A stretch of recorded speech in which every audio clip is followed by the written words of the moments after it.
Ok, irmãos, convido vocês a abrirem suas Bíblias em Mateus, capítulo 13. Vamos fazer a leitura inicial dos versículos, do versículo 1 a 9.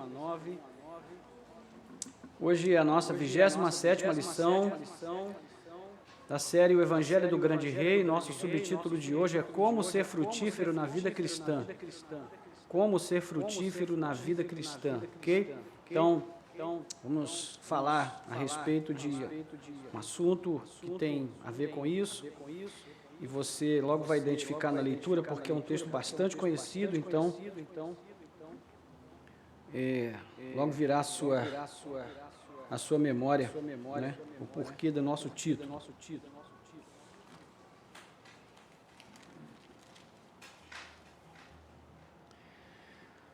Ok, Mateus capítulo 13, de 1 a 9, diz assim: Naquele mesmo dia, Jesus saiu de casa e se assentou à beira-mar. Grandes multidões se reuniram em volta dele, de modo que entrou num barco e se assentou. Toda a multidão estava em pé na praia, e de muitas coisas lhes falou por parábolas, dizendo: Eis que o semeador saiu a semear. E ao semear, uma parte caiu à beira do caminho, e vindo as aves, a comeram.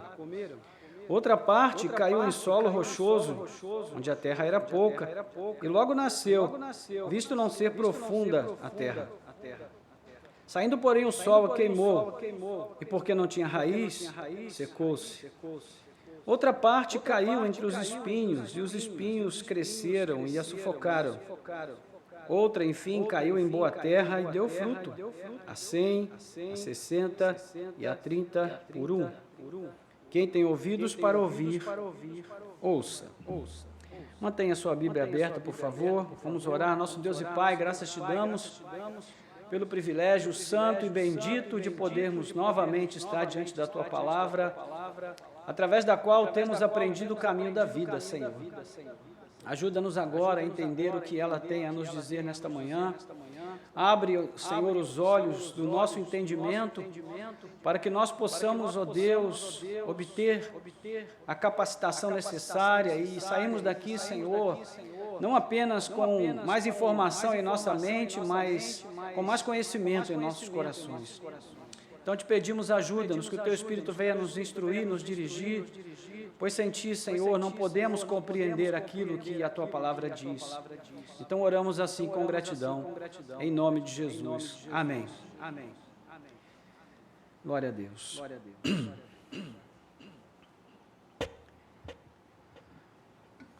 Na semana passada, ou essa semana, não estou lembrado ao certo, mas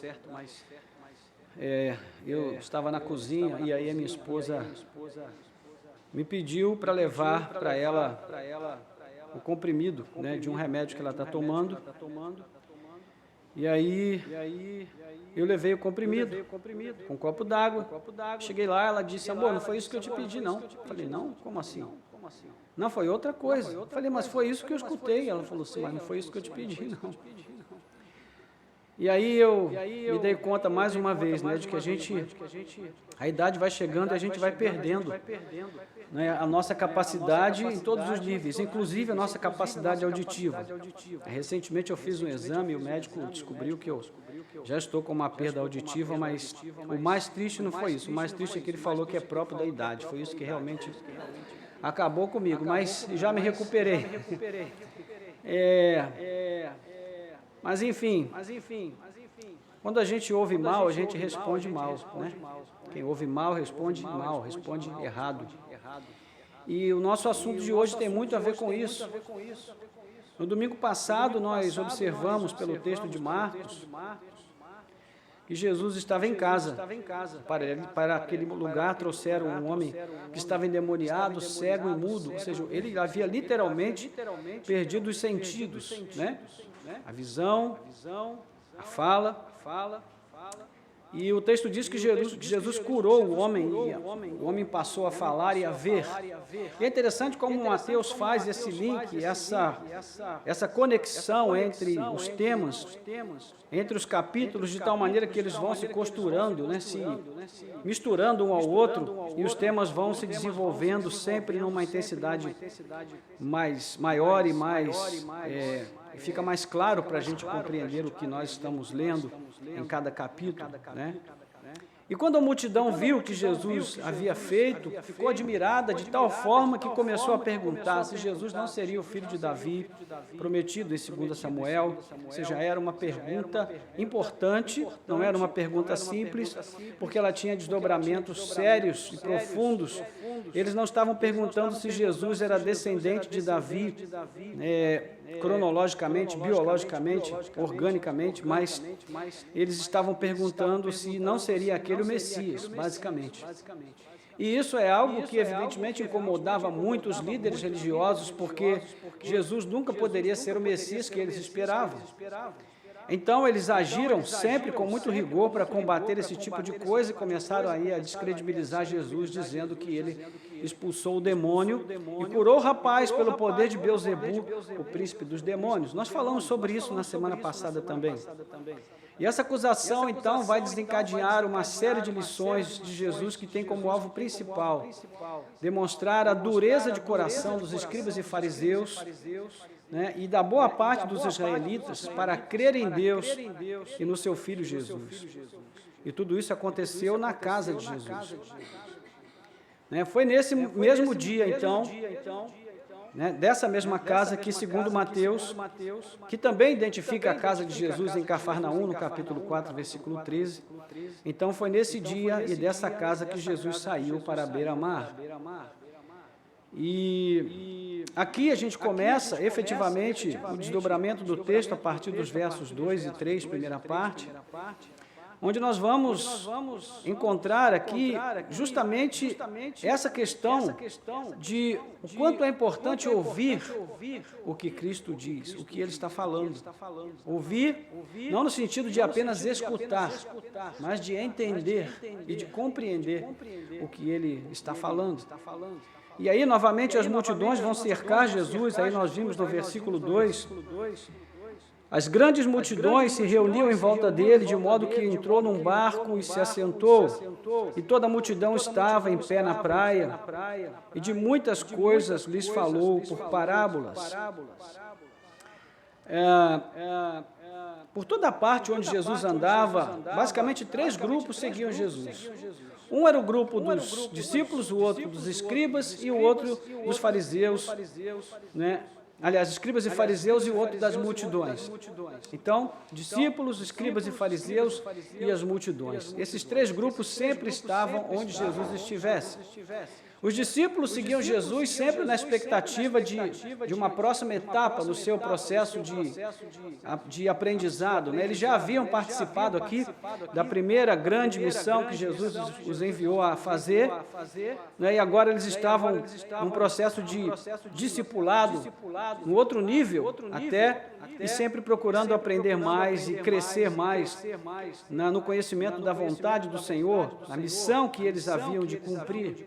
Os escribas e fariseus seguiam sempre em busca de provas que pudessem servir como uma forma de acusar e condenar Jesus, enquanto as multidões cercavam Jesus sempre em busca de milagres ou de ouvir um ensinamento novo com o qual eles pudessem também se maravilhar e se consolar.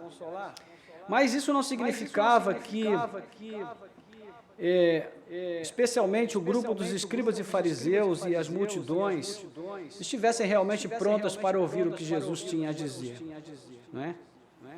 Mas para que Jesus pudesse falar e ser ouvido, ele precisava sair do meio da multidão, sair do meio da turba. E então, o que ele faz? Ele sobe num dos barcos de pesca, ancorados ali na praia, se senta no barco e começa a falar à multidão que ficou em pé na praia. Isso era um hábito comum, né? Era uma prática comum entre os mestres daquela época. Falar à multidão em pé ali na praia, né? O fato de estar no barco ajudava, especialmente dependendo da direção do vento, a propagar a voz e facilitava aquilo que estava sendo dito fosse ouvido. Então Jesus passa a falar em parábolas, e elas vão ser 7 em sequência. São as famosas 7 parábolas do reino de Mateus. O termo parábola no grego significa figura ou alegoria, mas um pouquinho à frente nós vamos ver que Jesus usa parábola aqui mais com um sentido de enigma ou de mistério. Jesus sabia muito bem o quanto o ser humano precisa de imagens, porque nós pensamos através de imagens. O nosso pensamento não funciona só com ensinamentos verbais, com explicações verbais. Ele também funciona muito em cima de imagens. E as imagens são muito importantes. Haja visto que a nossa primeira fase de aprendizado na vida é toda baseada em imagens. A gente não sabe ler ainda, então nós precisamos de imagens, de figuras.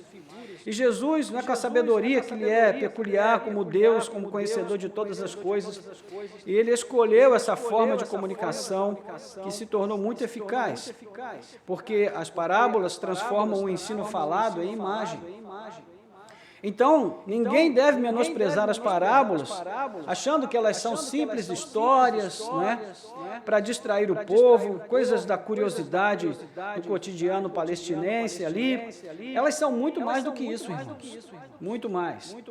E há um falecido mestre da Escritura, R.C. Sproul, ele destaca o sentido etimológico do termo parábola, e ele mostra que a primeira parte, que é a parte para, significa ao lado, e a segunda parte vem de um verbo grego baléu, que significa lançar ou atirar. Então, a parábola significa algo que é lançado ao lado de outra coisa. E nesse caso, as parábolas representam uma reafirmação, uma confirmação que é lançada ao lado de um ensinamento proposto por Jesus. Elas ilustram, elas iluminam aquele ensinamento que foi proposto. Então, com isso, a gente entende o quê? Que as parábolas nunca podem esgotar o seu sentido em si mesmas. Elas só fazem sentido se elas estiverem conectadas a um ensinamento prévio de Jesus. Então, elas vêm para trazer luz a esse ensinamento. Elas não têm um sentido em si mesmas. É por isso que pregar em cima de parábolas sem olhar o contexto é uma receita certa para o erro, para o desvio bíblico e doutrinário, porque as parábolas elas não têm uma lição que se esgote em si mesmas. Então, a sua grande importância é justamente transformar os ensinamentos, que talvez seriam teóricos e complexos para a maioria, em algo concreto, em algo real, vívido, que está presente ali no nosso cotidiano. Então, Jesus vai falar do que nessas parábolas? Ele fala de coisas triviais, de coisas do dia a dia, que todo judeu conhecia, que todo habitante ali da Palestina já tinha conhecimento, havia pelo menos ouvido falar. E Mateus relata que Jesus falou de muitas coisas por meio dessas parábolas, mas há um tema central que une todas elas, e nós já falamos no início, que é o quê? O reino dos céus, ou o reino de Deus. Então, em todas essas parábolas que nós vamos ver aqui nessa lista de 7, hoje nós só vamos falar de uma, evidentemente, mas todas vão ilustrar como o reino de Deus que Jesus veio inaugurar já está presente no mundo, mas ele não pode ser percebido por todos. Ele não pode ser percebido por qualquer pessoa.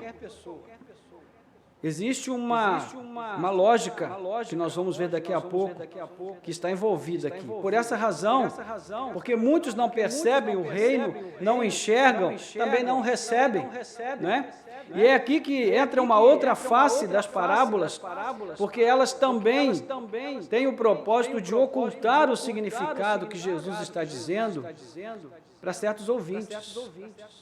E mais à frente nós vamos ver sobre isso. Então, as parábolas têm duas funções. A primeira função é facilitar o entendimento. E a segunda função é ocultar o entendimento. Ou seja, as parábolas são paradoxais. Elas podem tanto ajudar como podem dificultar. E o que é que determina tudo isso? É o propósito de Deus, que nós vamos ver daqui a pouco, Então, tudo em torno dessa parábola do semeador, que nós estamos vendo hoje, gira em torno de três coisas principais. A primeira é como nós ouvimos a palavra de Jesus. Como nós ouvimos. A segunda é como respondemos a palavra. E terceiro, como, em meio a todo esse processo de interação entre nós e a palavra de Deus, o próprio Deus vem agindo soberanamente para eleger os salvos e também eleger os perdidos. Você vai falar, o que é isso, hein? Mas é isso, irmãos. Nós vamos ver. Então, são estas as palavras de Jesus. No início, aí, versículo 3, segunda parte, diz então, eis que o semeador saiu a semear. Eis que o semeador saiu a semear. Para a gente entender o que é dito aqui, a gente também precisa levar em conta um detalhe importante, né, que é um detalhe cultural daquela época, histórico e cultural, que era a prática do plantio na Palestina do tempo de Jesus, que não é como aquela que nós conhecemos hoje. No plantio moderno, antes da semeadura, acontece o quê? A aragem da terra, né, a preparação da terra. Hoje é feito com máquinas. Antigamente eram feitas através de carro de boi, uma junta de bois que puxava o arado e ele era guiado pela mão ali do camponês para poder preparar o solo a fim de receber a semente, né? Então, mas naquela época a semeadura era feita antes da fase de aragem.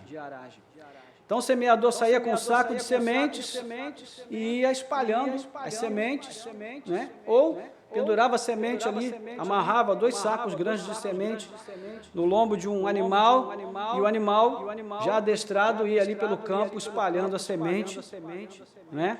E era um processo meio aleatório. E o que isso significa? Que a semente poderia cair em qualquer lugar. Poderia cair no caminho, poderia cair sobre as pedras, poderia cair entre os espinhos. E então, depois dessa primeira etapa, o camponês fazia a aragem do solo que havia sido semeado. E nesse processo, muitas sementes eram sugadas para dentro das covas quando o arado passava, né? Mas outras tantas se perdiam. E então, nesse sentido, Jesus vai falar de 3 situações em que uma parte das sementes caiu em áreas de plantio que acabaram impossibilitando o seu pleno desenvolvimento. Né? E a primeira delas é aquela que caiu à beira do caminho, versículo 4. Ao semear uma parte, caiu à beira do caminho, e vindo as aves a comer. A primeira situação é a das sementes que caem pelo caminho. Né? No campo havia caminhos ou trilhos que eram formados por onde os camponeses passavam habitualmente. Era uma terra batida, uma terra dura, né? Onde a semente não poderia penetrar. Era uma terra que não tinha serventia para o plantio. E muitas vezes o arado não alcançava, né, toda a área a ser arada. Uma quantidade grande dessa parte da aragem acabava ficando, deixava esse solo duro, ainda compacto. E às vezes, antes do semeador terminar a semeadura e começar a aragem, as aves também vinham e comiam daquelas sementes, ou seja, levavam embora o trabalho do lavrador. A segunda parte é o versículo 5, que é a parte que caiu sobre o terreno rochoso. A terra era pouca, logo nasceu, visto não ser profunda a terra. Saindo, porém, o sol a queimou, e porque não tinha raiz, secou-se. E aqui é interessante porque no campo havia muita rocha calcária que ficava, né, escondida debaixo de uma camada muito fina de terra. E só que o lavrador não via, não sabia, né, onde havia pedras ou não havia. E quando ele passava com o arado revolvia também aquelas pedras. Mas, de novo, muitas delas permaneciam no campo. E as sementes que ficavam sobre essa área acabavam germinando mais rápido, né? Nós sabemos que uma semente precisa de muita luz para se desenvolver.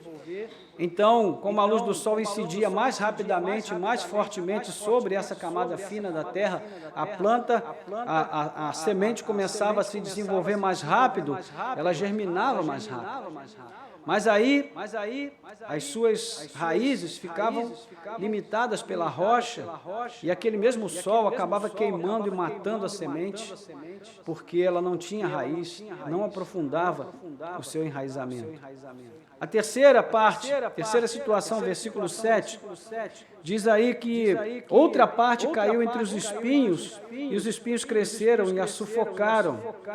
Ou seja, a terceira situação é das sementes que caíram entre os espinheiros.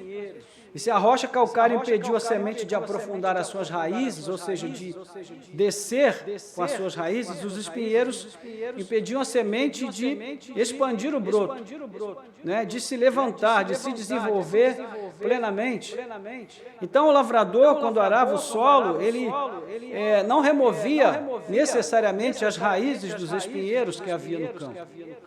E eles crescem muito mais rápido do que a semente, porque eles já têm raiz, né? Eles já estão enraizados. E quando eles voltam com toda a força, bem antes da semente completar o seu processo, então quando o broto começa a emergir, o espinheiro vem e sufoca, interrompe o crescimento e mata todo o trabalho da semente. Mas nem tudo é tristeza para o lavrador, não é? Houve uma parte da semente, uma grande parte da semente, que foi sugada pela aragem e foi lançada num solo fértil. É o que nós vamos ver no verso 8. Outro, enfim, caiu em boa terra e deu fruto a 100, a 60 e a 30 por um. Quem tem ouvidos para ouvir, ouça. Essa parte da semeadura se tornou extremamente bem-sucedida, né? Ela produziu a razão de 100 alqueires de frutos para cada alqueire plantado. E ainda 60 e a 30 alqueires de fruto para cada alqueire plantado. No estado do Rio de Janeiro, um alqueire equivale a aproximadamente 28 metros quadrados. Então, a cada 28 metros quadrados plantados, houve uma área, uma faixa da semeadura que produziu tudo que foi plantado. Imagine isso. Né? De qualquer forma, o semeador está louco de alegria, né? Resultado extraordinário. Nenhum agricultor espera colher 100% da área plantada. Talvez 60% já seja uma expectativa bem otimista, não é? Ou quem sabe, dependendo das condições de clima ou temperatura, 30% já seria um grande resultado, mas 100%? Então, ainda que o agricultor lamente a grande quantidade que não vingou, mas ele também teve um grande resultado. Então, Jesus vai terminar essa apresentação da parábola com uma advertência estranha, né? Ele diz, quem tem ouvidos para ouvir, ouça. É interessante que ele não tinha falado nada sobre ouvir até aqui, né? E no meio dessa parábola, então, ele termina dizendo, quem tem ouvidos para ouvir, ouça. Os discípulos ficaram desconfortáveis com essa situação. Né? Eles não entenderam bem o que Jesus queria fazer, né? Começando a falar através de imagens, de figuras. E Jesus deixa a coisa mais complicada ainda com essa expressão. O que fica bem claro aqui é que a essência da mensagem transmitida na parábola está relacionada ao ouvir. Ouvir. Será que Jesus está falando do sentido da audição física, da nossa capacidade auditiva? Não. Na capacidade de escutar o que ele está dizendo? Não. O que veremos aqui pelo contexto a seguir é que ele está falando de coisas mais sérias e profundas, que nem ao coração mais apurado do discípulo mais ajustado ao ensinamento de Jesus, poderia, naquele momento, chegar com facilidade, poderia trazer o entendimento imediato do que Jesus estava dizendo, porque até para nós hoje é difícil entender o que Jesus está dizendo aqui. No mínimo, ele está antecipando nessa fase algo que nós vamos ver afirmado logo aí, né, nos versos seguintes, que nem todos são capazes de ouvir o que Jesus diz. Nem todos são capazes de ouvir o que Jesus diz. É por isso que nós oramos antes de pregar. Porque para ouvir o que Jesus diz, nós precisamos que Ele nos dê ouvidos para isso. E ouvir aqui tem o sentido de ouvir bem, ouvir com a alma, não é só ouvir com os ouvidos. É no sentido de acolher o que já está sendo ouvido lá no íntimo, no profundo do coração. Nós poderíamos entender isso como ouvir espiritualmente, né? Jesus já sabe muito bem que a maioria dos seres humanos está surda para ouvi-lo, e isso vai mudar, ao menos, isso não vai mudar, perdão, a menos que Deus intervenha para tirar essa surdez, para curar essa surdez. E o apóstolo Paulo vai orar sobre isso lá em Efésios capítulo 1, né? Ele diz, olha, eu oro para que o Senhor abra os olhos do entendimento de vocês. Os olhos e os ouvidos funcionam juntos aqui nessa dinâmica figurativa de ouvir bem ou de ver com clareza o que Cristo está falando, o que Ele está ensinando. E Jesus vai falar mais sobre isso quando Ele responde uma pergunta dos discípulos que ficaram desconfortáveis, versículo 10. Então os discípulos se aproximaram de Jesus e perguntaram por que o Senhor fala com eles por meio de parábolas. Ou seja, eles não ficaram muito bem com aquilo. Estavam ali questionando a metodologia de Jesus. Hoje a gente ri, né, irmãos? Mas naquela época seria normal, porque eles não conheciam Jesus ainda, como eles iriam conhecer dentro em breve. Eles ficaram intrigados sobre o porquê de Jesus começar a falar daquele jeito enigmático. Então Jesus responde nos versos 11 a 13, ao que Jesus respondeu, porque a vocês é dado conhecer os mistérios do reino dos céus, mas àqueles isso não é concedido.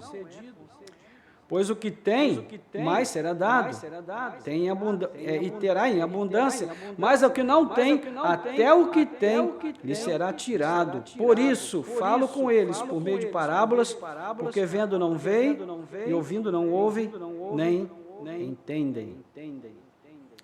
Então, primeiro Jesus demonstra aquele outro lado das parábolas que nós falamos. Elas também são usadas para tornar, ao mesmo tempo que elas são usadas, para tornar mais clara a compreensão, como já dissemos, né, para determinados ouvintes, para outros elas são usadas para ocultar esse entendimento, esse mesmo significado que os primeiros receberam o privilégio de entender. Então, o que nós temos aqui? Nós temos dois grupos, né? Nós temos dois grupos, Jesus fala deles no verso 11, ele diz, porque a vocês é dado conhecer os mistérios do reino dos céus, mas àqueles isso não é dado. Então nós temos dois grupos, o grupo, né, que é concedido conhecer, a quem é concedido conhecer os enigmas, os mistérios do reino dos céus, vocês, ou seja, os discípulos. Primeira parte do verso 11. O outro grupo a quem isso não é concedido, na segunda parte, são aqueles.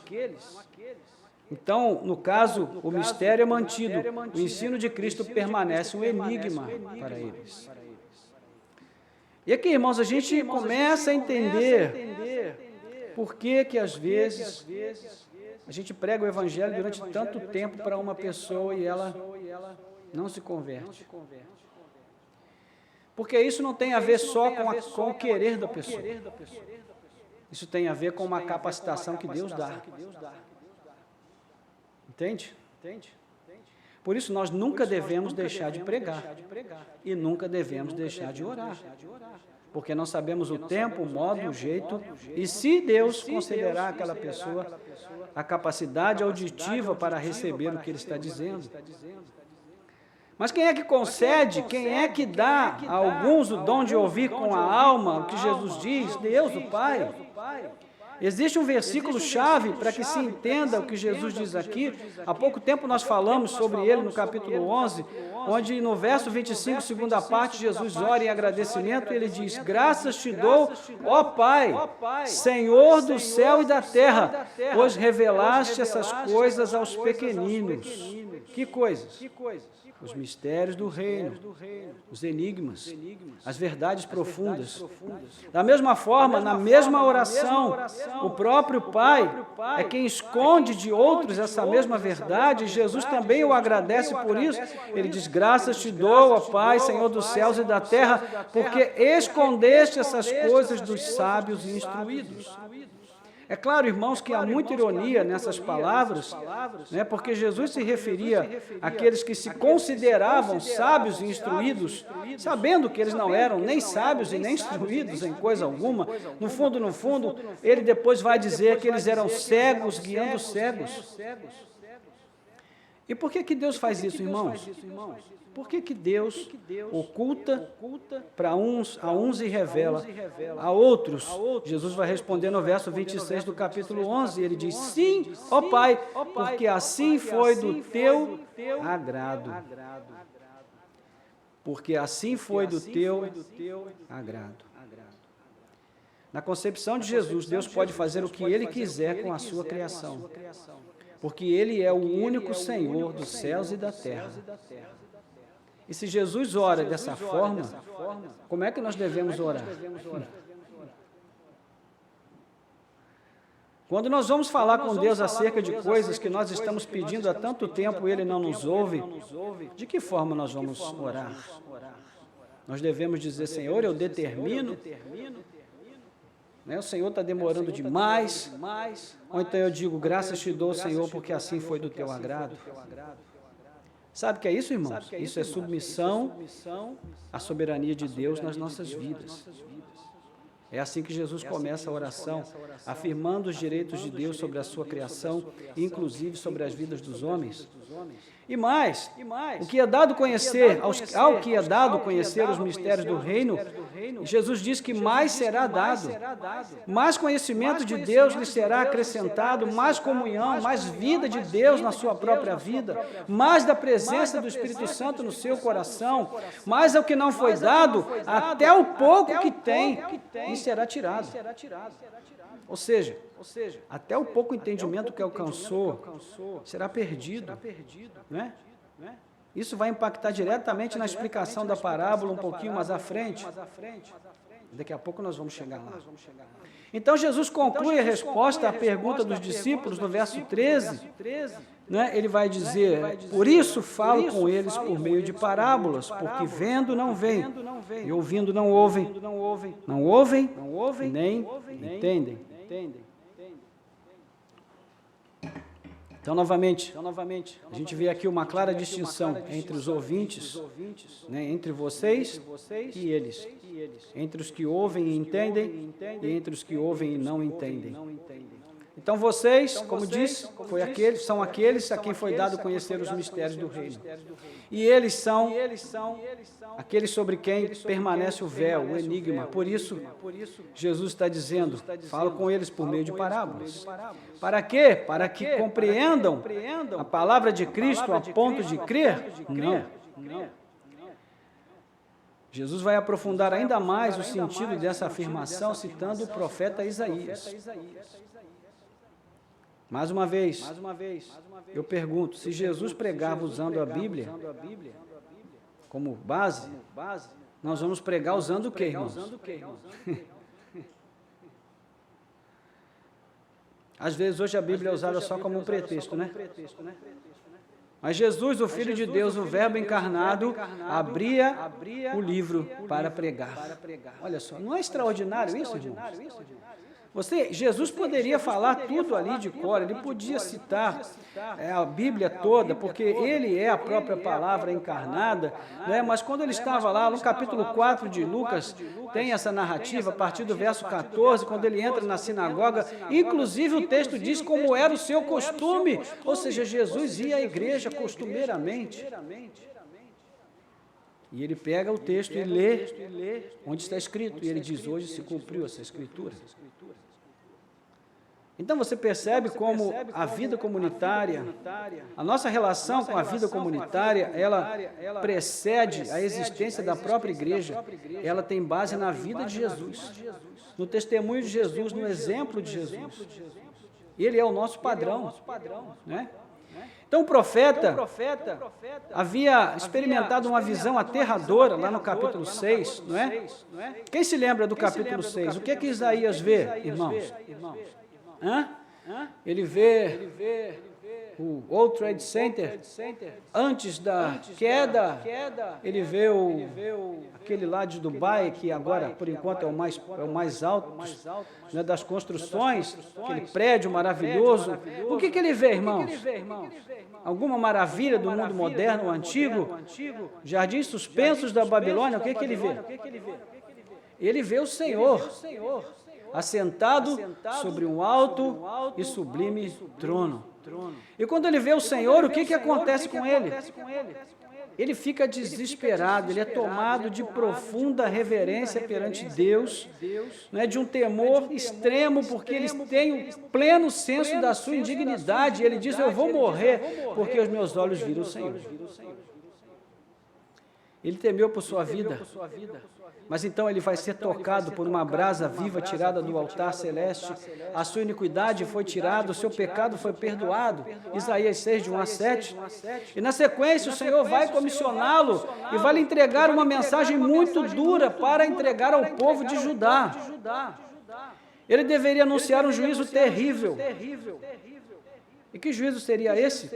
Deus estava cansado da indiferença daquele povo para com a sua palavra, como eles desprezavam a palavra de Deus, e, portanto, o próprio Senhor iria usar o profeta para cegar o entendimento deles, para endurecê-los, e essa cegueira iria durar até que as cidades de Judá fossem assoladas. É o que diz aí na sequência do nosso texto de Mateus, olha, Jesus reproduzindo Isaías, versículo 14. Assim nele se cumpre a profecia de Isaías: ouvindo vocês ouvirão, e de modo nenhum entenderão, vendo vocês verão, e de modo nenhum perceberão, porque o coração deste povo está endurecido, ouviram com os ouvidos tapados e fecharam os olhos, para não acontecer que vejam com os olhos, ouçam com os ouvidos, entendam com o coração, se convertam e sejam por mim curados. Ou seja, o Senhor está dizendo: esse povo não vai receber a capacidade para ouvir, entender e se converter. Olha só. É um texto difícil, né, irmãos?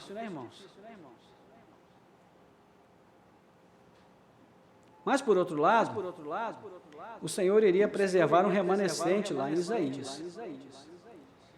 E Jesus, e o texto diz lá de Isaías que desse toco restante brotaria uma nova semente. Olha só. Não é interessante isso, irmãos? Capítulo 6, versículo 13. Ou seja, o povo eleito seguiria em frente, apesar de a maioria do povo perecer por um decreto de Deus.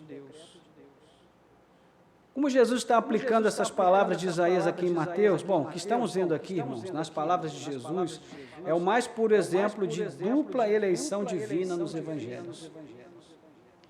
Deus, como o único e soberano Senhor dos céus e da terra, como Jesus o define em sua oração, por sua vontade perfeita e por seu sábio conselho, ele determinou que alguns deveriam crer e ser salvos e outros não. E não há como entender essa passagem de forma coerente e lógica, a não ser por essa ótica e por uma revelação de Deus. Se prestarmos atenção aos evangelhos, veremos Jesus afirmando e reafirmando esse fato vez após vez, especialmente no quarto evangelho, tudo que está relacionado com os que ouvem e os que não ouvem o Filho de Deus. João parece que captou de uma maneira mais intensa do que os demais evangelistas. Então, alguns exemplos. Né? Para ver e ouvir, é preciso nascer de novo. O sábio Nicodemos vai procurar Jesus à noite para ouvi-lo. E Jesus diz: olha, Nicodemos, eu sei o que você veio fazer aqui, mas eu já vou te adiantar. Se você não nascer de novo, você não vai poder ver o reino dos céus. E aí Nicodemos ficou louco com esse negócio. Como assim? Eu vim aqui para ouvir palavras de sabedoria, né? E o Senhor me diz uma coisa que eu não consigo entender. E lá na frente, no verso 6, Jesus vai dizer para ele: o que é nascido da carne é carne, o que é nascido do Espírito é Espírito. O que Jesus quer dizer? Que a carne não pode alcançar o que é do Espírito. Que na nossa natureza humana decaída, comprometida com o pecado, nós não podemos compreender o que Deus tem a dizer, o que Ele quer, qual é o seu plano. Depois, o mesmo João vai dizer no capítulo 11, versículos 12 a 13, aliás, perdão, capítulo 1, versículos 12 a 13, que os nascidos de novo são aqueles que ouvem, recebem e creem no que Jesus diz, no nome de Jesus. Não é? No capítulo 8, versículo 47, ele vai falar que aqueles que não ouvem a Cristo não ouvem porque não são de Deus. E finalmente no capítulo 5, 25, o Evangelho de João diz que até os mortos, até entre eles, haverá distinção dos que ouvem e dos que não ouvem. Porque Jesus diz assim, e vem o dia, chega a hora, em que os mortos ouvirão a voz do Filho de Deus e se levantarão. Mas nem todos os mortos se levantarão, nós sabemos. Né? Não naquele momento específico, para a salvação, né? Muitos se levantarão para a perdição. Ou seja, o que está em evidência aqui é a mais pura e fundamental verdade do Evangelho. A salvação é um resultado da graça soberana de Deus. É difícil entender isso, é difícil aceitar isso. Imagine se isso é para nós tão difícil quanto foi para os discípulos naquele momento. E para que uma pessoa possa ouvir com a alma e se converter de verdade, admitir sem reservas o senhorio de Cristo sobre a sua vida, o que ela precisa, irmãos, antes de tudo, ela precisa ser regenerada. Ela precisa passar por um processo de novo nascimento, por um ato livre e soberano do Senhor. Isso é dado e não conquistado. Por isso Jesus vai enfatizar com que intensidade de gratidão, com que senso de indignidade, né, como de Isaías, os seus filhos, os seus seguidores, os seus discípulos devem receber a salvação. E aí nós vemos no verso 17, ele falando sobre isso. Verso 16, perdão. Bem-aventurados, porém, são os olhos de vocês, porque veem, e bem-aventurados são os ouvidos de vocês, porque ouvem. Porque, em verdade, lhes digo que muitos profetas e justos desejaram ver o que vocês estão vendo, mas não viram, e quiseram ouvir o que vocês estão ouvindo, mas não ouviram. Então, o poder de ouvir e entender o que Jesus diz, né, o dom de enxergar espiritualmente, o sentido correto dos enigmas, né, que estão contidos nas palavras de Jesus, esse dom, essa capacidade de entender essas coisas é em si mesmo uma felicidade, uma bem-aventurança. Bem-aventurança é a palavra mais próxima de felicidade que nós temos no Evangelho. Então, Jesus está dizendo, olha, homens muito melhores do que vocês, homens muito mais usados poderosamente por Deus do que vocês, homens que viram a glória de Deus, os céus abertos, muito antes de vocês, desejaram ver o que vocês estão vendo e não puderam ver. Não viveram o suficiente para ver os dias da chegada do reino do Messias. Então, entendam, o que Deus tem concedido a vocês é um grande privilégio. Isso, irmãos, deve também falar conosco. Não é? Se Deus ainda não fez por você, ou através de você, tudo que você esperava que Ele fizesse, entenda que o que Ele já fez por você é motivo suficiente para você viver bem feliz e se sentir um grande privilegiado. Porque Ele já te deu muito mais do que você merecia e muito mais do que você precisava. E se nós procurarmos na porção que nós temos lido aqui, nós vamos encontrar o verbo ouvir em diversas formas, pelo menos 18 vezes. 18 vezes. Na conclusão, Jesus vai explicar o sentido da parábola, e nós devemos ler essa explicação sobre o pano de fundo que nós acabamos de ver a respeito da dupla eleição, porque tudo está conectado aqui. Versículos 18 a 23. Ouçam, portanto, o que significa a parábola do semeador. Prestou atenção? Olha como que ele termina a primeira parte, versículo 9 do capítulo 13. Quem tem ouvidos para ouvir, ouça. Agora, olha como ele começa a explicação. Ouçam, portanto, o que significa a parábola do semeador. A todos os que ouvem a palavra do reino e não a compreendem, vem o maligno e arrebata o que foi semeado no coração. Este é o que foi semeado à beira do caminho. O que foi semeado em solo rochoso, esse é o que ouve a palavra e logo a recebe com alegria, mas ele não tem raiz em si mesmo, sendo de pouca duração. E quando chega a angústia ou perseguição por causa da palavra, logo se escandaliza. O que foi semeado entre os espinhos é o que ouve a palavra, porém as preocupações deste mundo e a fascinação das riquezas sufocam a palavra e ela fica infrutífera, ou seja, não dá fruto. Mas o que foi semeado em boa terra é o que ouve a palavra, a compreende, este frutifica e produz a 100, a 60 e a 30 por 1. Então ele vai explicar que os 4 tipos de solo exemplificados no início, nos versos 1 a 9, representam 4 modos de ouvir a mensagem do reino de Deus. Jesus é o semeador, a semente é a palavra. Os solos vão representar o coração humano, aquele lugar lá no íntimo de cada um de nós, onde uma verdade se estabelece ou não. E nesse caso, a única verdade, né, aquela que Cristo veio trazer até nós por meio do Evangelho.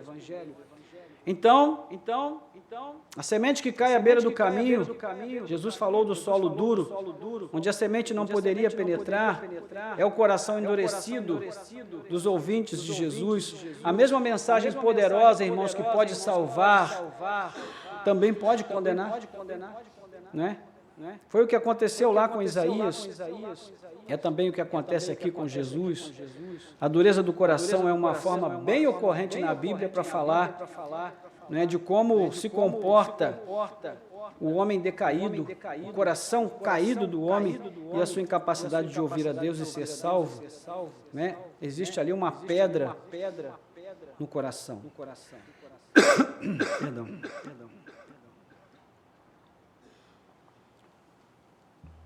Ezequiel 11, 19, o Senhor vai falar desse coração de pedra. E a menção, aqui a Satanás roubando a semente, ela pode ter ainda uma conexão com a comparação que Jesus faz imediatamente antes dessa parábola, quando ele vai falar sobre o diabo, né, que encontra no coração duro dos fariseus e mestres da lei um bom lar para viver. Ele até vai embora durante um tempo. Né? Porque eles se esforçam para viver uma vida de santidade. Eles querem limpar a casa, eles querem arrumar. Mas eles tiram e não colocam nada dentro. Como a gente falou, né? No domingo passado. Então é preciso se despir do velho homem e se vestir do novo homem. É um processo de tirar e colocar. Se nós só tirarmos, aí o diabo vai, passeia, procura um outro lugar, mas se ele não encontrar, ele volta, e quando ele encontra a casa vazia, ele volta para ela. E o segundo estado é pior do que o primeiro, porque agora você está totalmente convencido de que você é capaz de, por suas próprias forças, vencer o pecado e a maldade. Ou seja, talvez essa saída tenha sido até estratégica, né? Vou dar uma saidinha, vou deixar ele achar que ganhou, e quando ele estiver seguro de si, eu volto e trago mais 7. Então veja, esses líderes religiosos se encaixam perfeitamente aqui nesse primeiro caso. Irmão, só Deus pode dar um novo coração a este homem endurecido. Né? Por outro lado, este homem deve responder a Deus com atitude humilde e temente. Veja o que diz Ezequiel, capítulo 36, 26 a 27. Não estou olhando todo o texto porque o nosso tempo está curto e eu quero concluir aqui. Ezequiel 36, 26 e 27.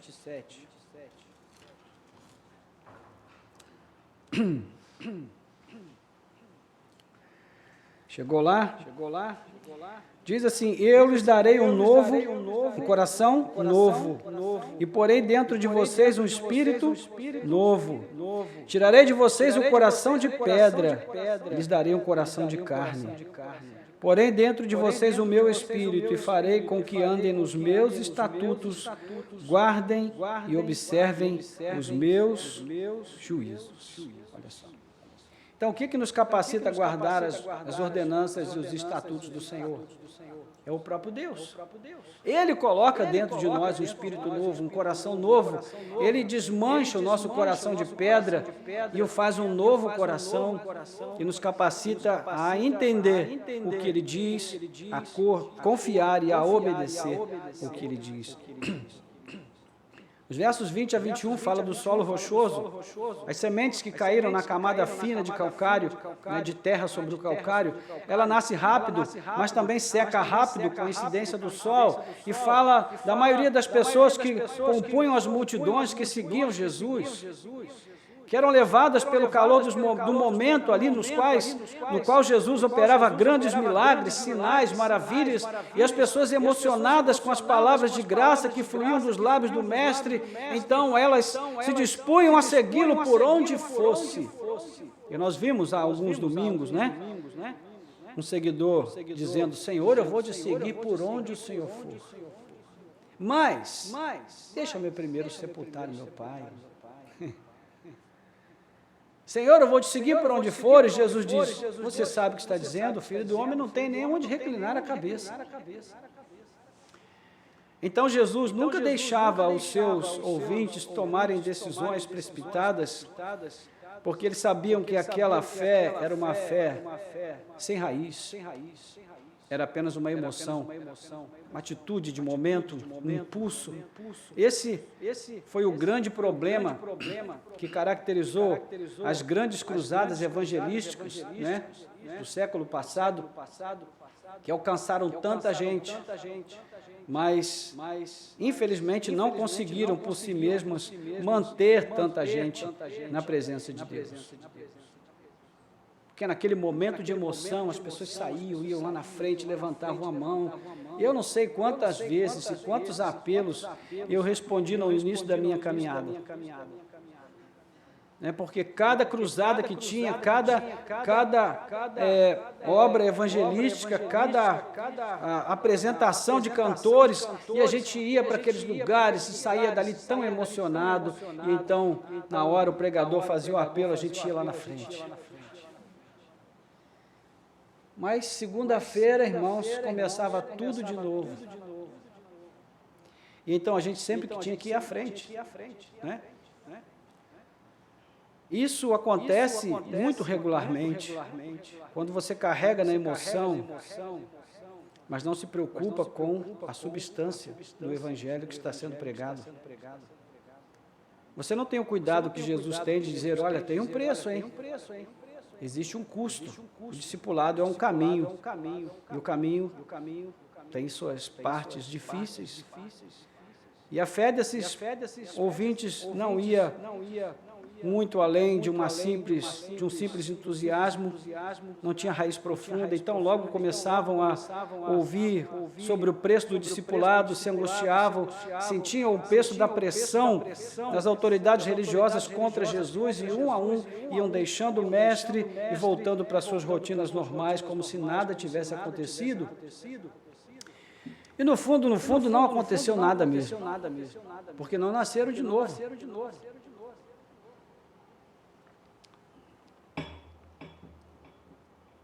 Mas tem também a semente que caiu entre os espinhos. Nós já estamos caminhando para concluir.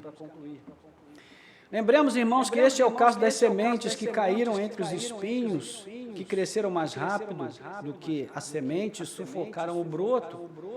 A semente nem chegou a despontar como planta estabelecida, ela parou naquilo que poderia ter sido. Na vida de muita gente acontece isso, A pessoa para naquilo que poderia ter sido.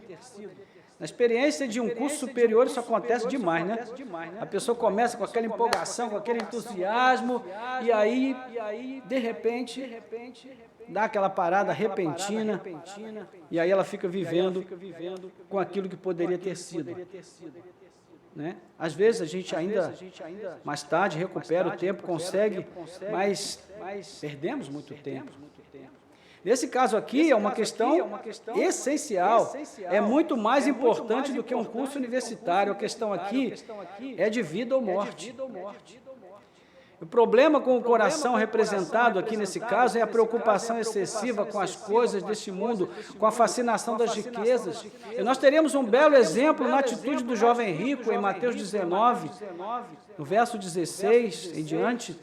Ele chega para Jesus e diz: bom mestre, o que preciso fazer para receber a vida eterna?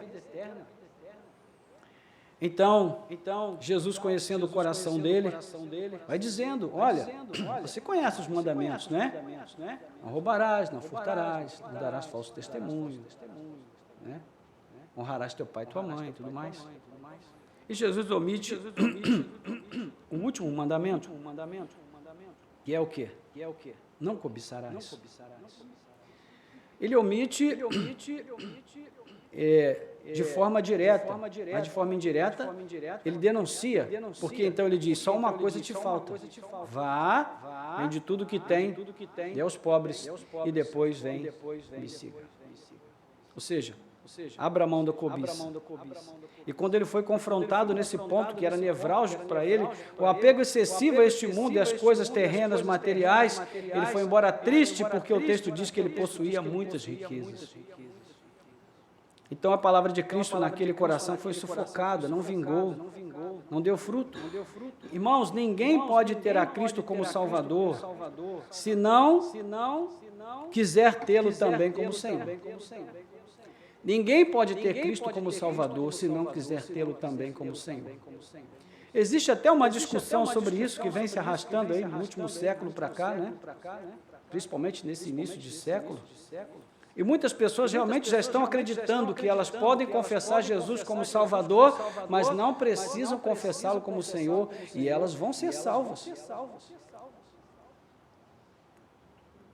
Então elas podem continuar vivendo no pecado, na iniquidade, porque Jesus é o Salvador delas.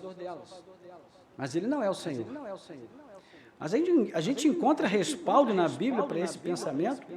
Creio que não. Não pode haver outros deuses disputando o lugar de Cristo nos nossos corações, irmãos. Ou é Cristo, ou é nada. Ele diz isso em vários momentos, né? Quem comigo não ajunta, espalha. Quem não é por mim, é contra mim. Ou seja, não existe meio termo aqui. O que nós temos visto é que sempre há duas situações, ou uma ou outra. Né? Nós temos visto aqui, por exemplo, 3 tipos de solo, 3 modos diferentes de ouvir a mensagem do reino. Né? O primeiro pode ser chamado de entusiasmo inconsequente, o segundo de empolgação sem substância e o terceiro de profissão de fé mundana. Mas embora sejam 4 tipos de solo, esses primeiros 3, na verdade, representam apenas um.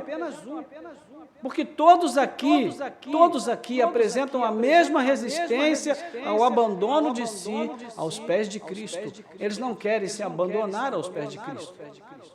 Eles querem ir passar um tempo ali, mas saírem como soberanos das suas próprias vidas para fazer o que quiserem. Então o primeiro ouviu a palavra de forma tão negligente que nem viu quando Satanás veio e levou embora a semente do seu coração. Ele viu e foi roubado.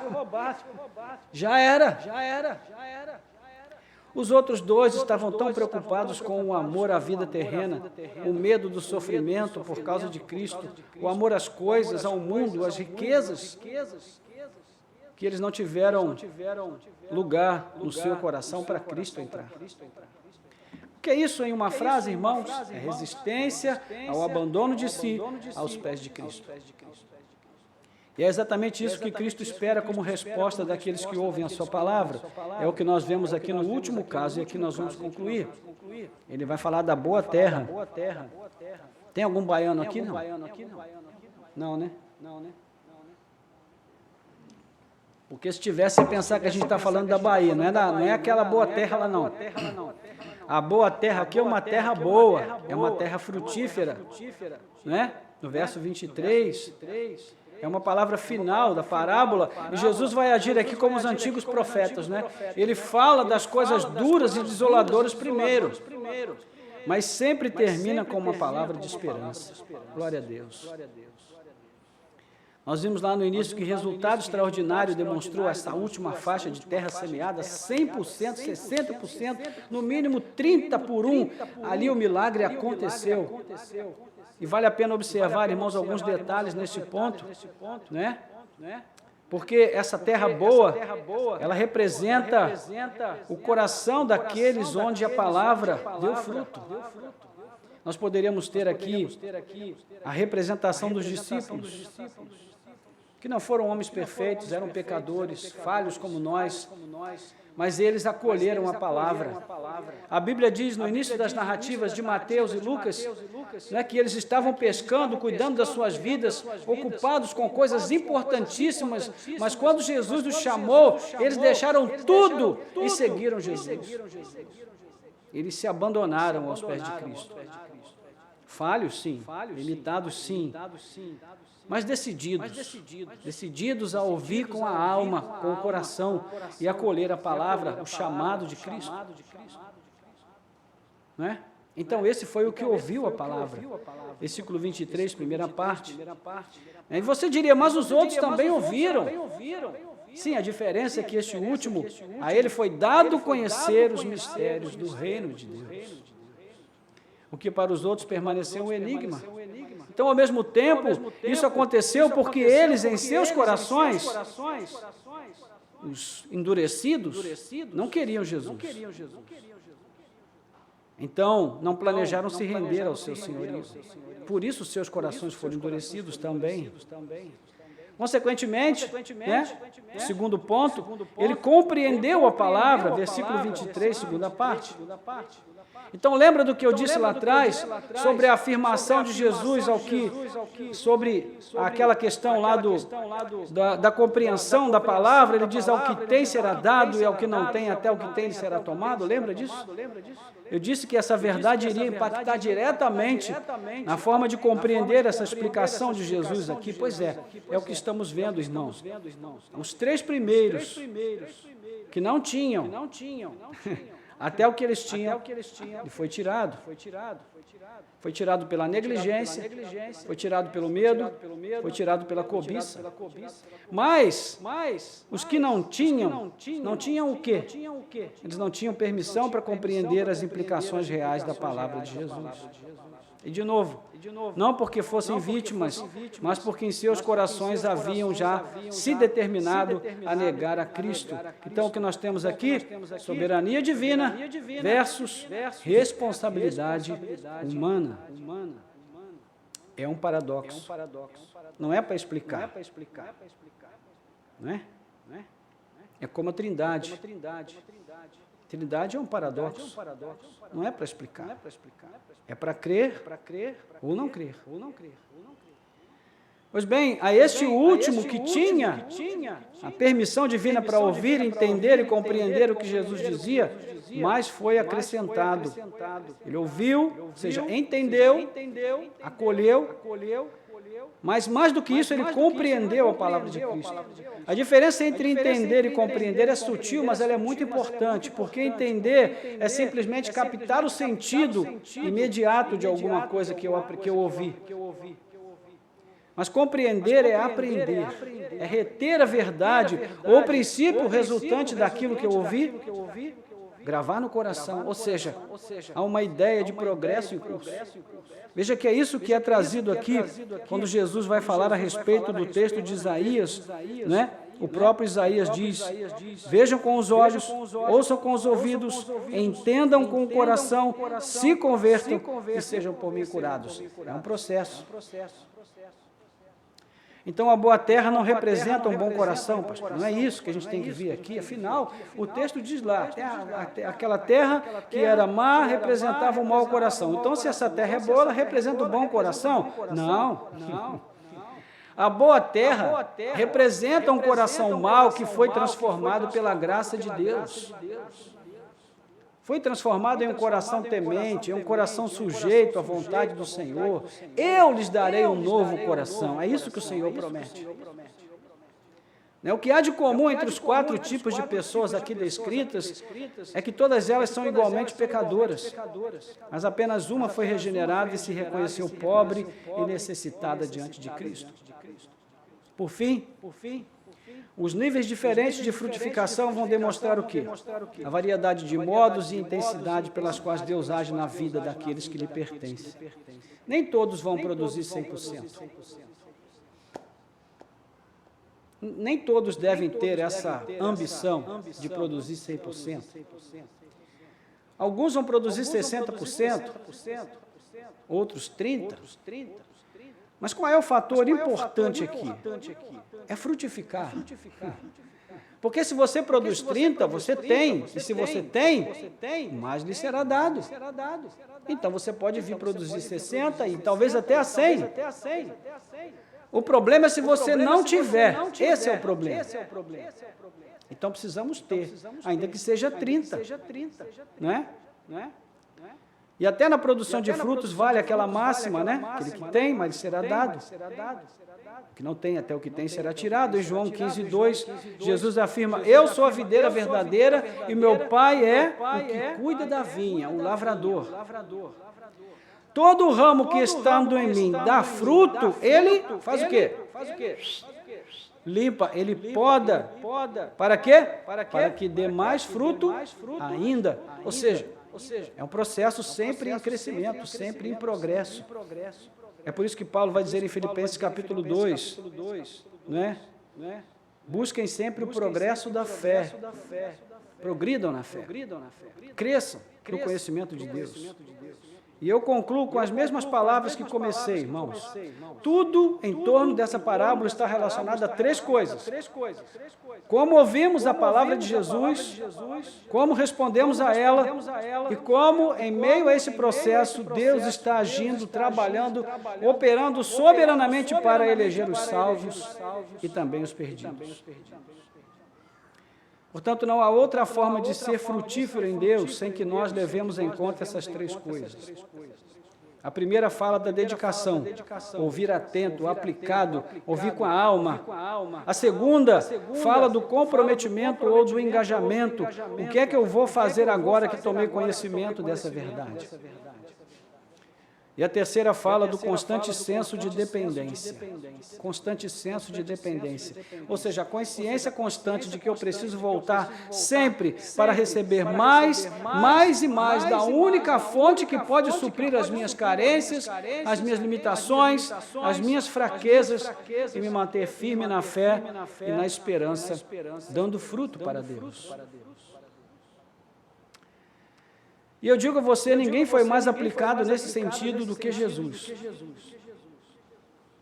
Ninguém foi mais aplicado do que ele para ouvir o que o próprio Deus tinha a dizer. Parece até estranho dizer isso, né? Afinal, Cristo é a própria palavra encarnada. Mas o quarto evangelho dá testemunho abundante da determinação de Jesus em ouvir o Pai e agir de acordo com aquilo que ele ouve. No capítulo 5 de João, verso 30, ele diz: o meu julgamento, o julgamento que eu faço não é meu, é aquele que eu ouvi de meu Pai. Ou seja, eu julgo porque eu ouço como meu Pai julga, e eu julgo do mesmo modo. Não é? No capítulo 12, 48 a 50, vamos até ler esse texto, porque é importante que a gente o leia. Vai ser a nossa última leitura, agora pela manhã. Capítulo 12, 48 a 50.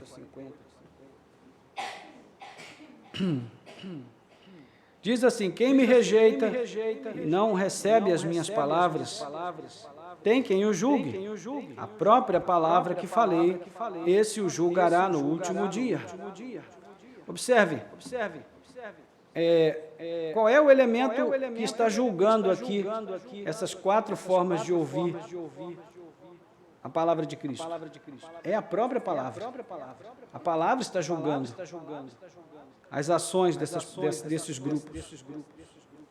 Versículo 49, porque eu não falei de mim mesmo, mas o Pai que me enviou, esse me ordenou o que dizer e o que anunciar. Versículo 50, eu sei que o seu mandamento é a vida eterna, portanto, as coisas que eu digo exatamente assim como o Pai me falou, ou seja, assim como eu ouvi, eu estou falando. Irmãos, a coisa extraordinária e ao mesmo tempo assustadora em Jesus é que Ele nos deixa sem alternativas. A gente não tem para onde escapar, porque se a gente se vira para um lado, a gente escuta Ele dizendo, faça o que eu faço. Você vira para o outro, Ele está ali te dizendo, faça o que eu faço. Você olha para a mesa principal e fala, poxa, Senhor, mas o Senhor está aí na mesa principal. Ele diz, não, por isso não, eu vou deixar aqui a mesa principal e vou lavar os pés de vocês. A gente fica sem saída. Então, a vida de Cristo foi a única que realmente se manteve em 100% de frutificação todo o tempo. Porque Ele também se manteve 100% ligado ao Pai o tempo todo. Então, irmãos, a aplicação aqui, eu acho que é bem fácil, né, de deduzir. Nós precisamos pensar nesses 4 tipos de situação, entendendo que as 3 primeiras representam uma situação só, mas é proveitoso nós pensarmos rapidamente sobre como isso tem ocorrido em nossas vidas, como nós temos ouvido a Cristo.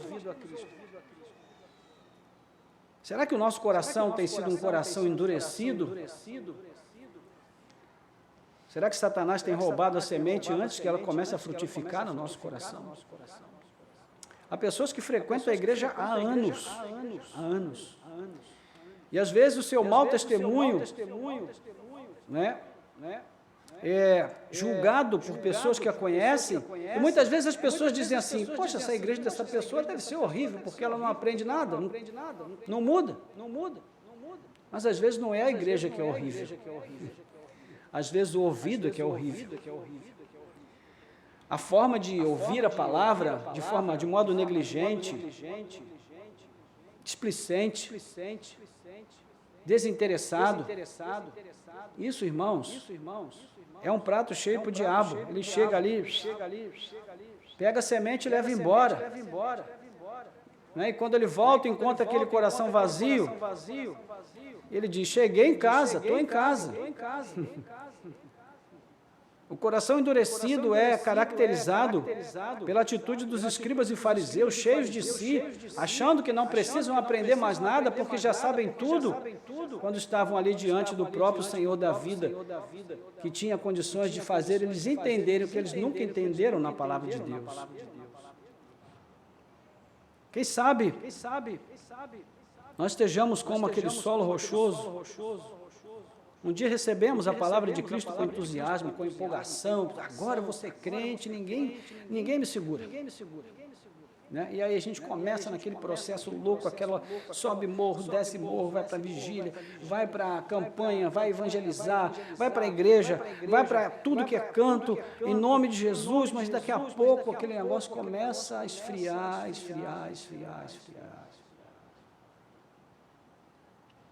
E com a mesma empolgação que a gente começou, a gente desiste. Isso revela que a raiz não se aprofundou, ela não enraizou. Quem sabe seria o caso de revolver esse solo mais uma vez, para ver se a semente então cai numa terra produtiva. Né? Isso não é o homem que faz, é só Deus.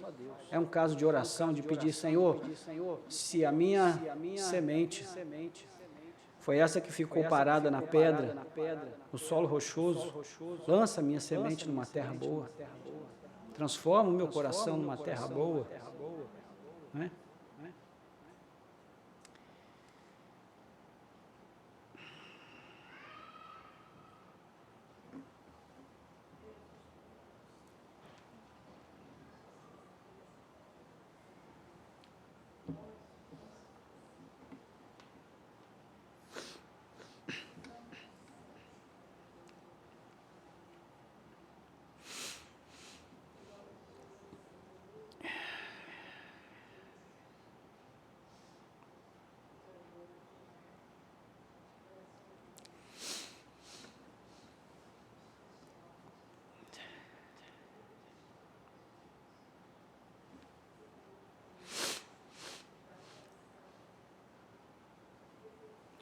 Talvez a gente esteja vivendo uma situação como aquela dos espinhos, né? Pode ser que os cuidados dessa vida, desse mundo,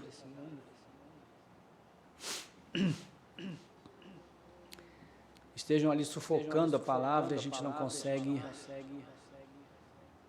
completar o processo. A gente fica naquele quase, né? Poxa, podia ter sido, podia ter feito, mas parei naquele momento, não segui a caminhada, não avancei, não concluí o projeto de Deus na minha vida. O broto não rompeu, não saiu, não se tornou árvore, não deu fruto. Foi interrompido no seu desenvolvimento. Meus irmãos, como isso acontece hoje em dia na vida dos crentes? As pessoas estão indo bem, elas estão caminhando bem com Cristo ali, enquanto estão vivendo um momento de luta, de dificuldade, mas tão logo elas sejam abençoadas e recebam uma bênção material, financeira, que resolve um monte de problemas, elas pagam as contas, elas colocam o filho numa boa escola, elas começam a ter um salário ótimo, e elas viajam para cá, viajam para lá, e quando elas menos percebem, elas se dão conta de que não vão mais à igreja, não oram mais, não buscam mais a Deus. Por quê? Os espinhos sufocaram. Né? E se no segundo caso o problema foi a escassez, nesse caso o problema é a abundância. E é interessante como Paulo fala sobre isso, né? Ele diz, eu aprendi a viver na abundância e na escassez. E todo mundo pensa assim, viver na abundância é fácil. Não é não, irmãos. Viver uma vida com Deus, às vezes, é mais fácil na escassez do que na abundância, porque quando nós temos, é muito fácil a soberba subir ao nosso coração. É por isso que o sábio lá de Provérbios diz, Senhor, eu não te peço nem a riqueza, nem a pobreza. Porque se eu empobrecer, eu posso me revoltar e murmurar contra ti. Se eu enriquecer, eu posso me tornar soberbo e me esquecer de ti. Então, eu te peço que o Senhor me dê o pão necessário para cada dia. Na verdade, é bem possível que Jesus tenha extraído dali o princípio da oração do Pai Nosso, né, quando ele pede o pão nosso de cada dia. Jesus, que era um leitor ávido das Escrituras do Antigo Testamento. Então, irmãos, essa é a questão que a gente precisa levar em conta. Onde é que está a nossa semente? Onde é que está a semente que Cristo plantou em nossos corações? E eu espero ardentemente que na vida de todos nós, essa semente esteja num solo muito fértil, um solo muito produtivo, e que ela já esteja produzindo a 100, a 60, a 30 por um. É o desejo do meu coração. Mas eu desconfio que isso para nós ainda é uma meta, um alvo a ser alcançado. Não é ainda uma realidade estabelecida no nosso coração. Então, se você é como eu convido você a orar comigo nesse momento, a esse respeito.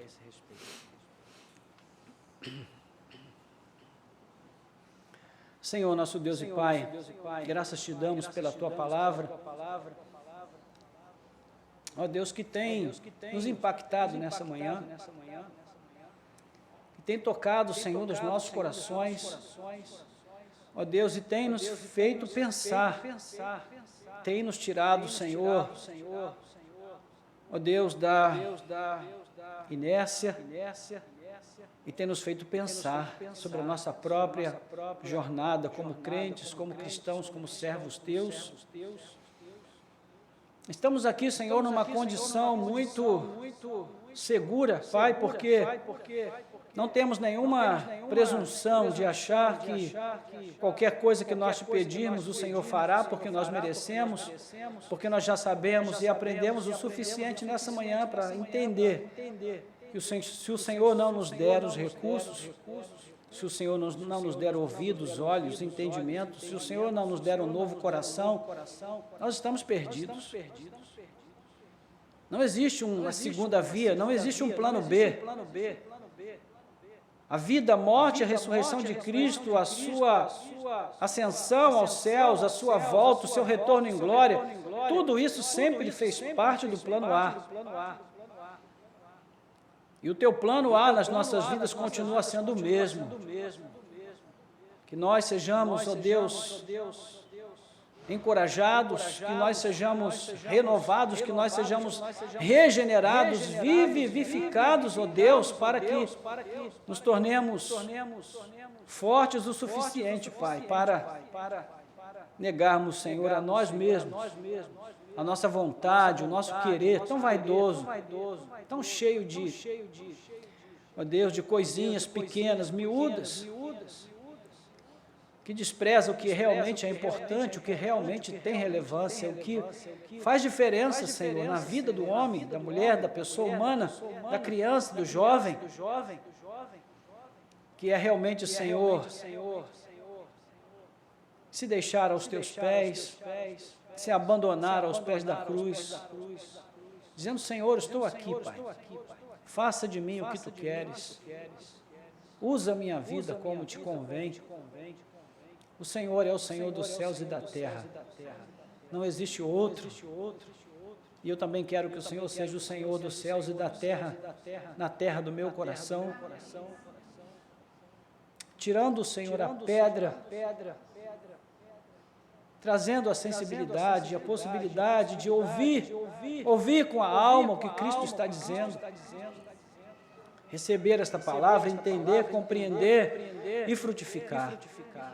Porque, afinal, essa é a utilidade que temos nas tuas mãos, sermos frutíferos, porque o ramo infrutífero é cortado e lançado ao fogo, mas aquele que dá fruto é sempre limpo pela ação do Teu Espírito para que produza mais fruto ainda.